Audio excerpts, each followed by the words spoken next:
Jika datang ke sekolah SMA Negeri 4 Tangerang Selatan, siswa hingga guru serasa berada di dealer motor.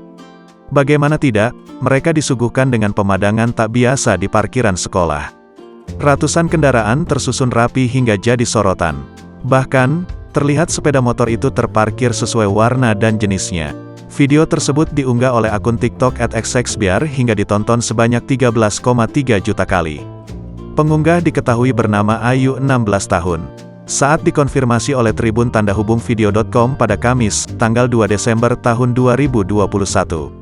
Ayu membenarkan video tersebut. Ayu menerangkan barisan rapi ratusan sepeda motor yang berada di sekolahnya, yaitu di SMA Negeri 4 Tangerang Selatan.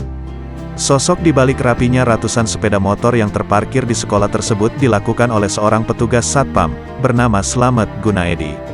Ayu menjelaskan hal itu dilakukan atas inisiatif dari petugas Satpam itu sendiri. Dan sudah terjadi sejak beberapa tahun silam.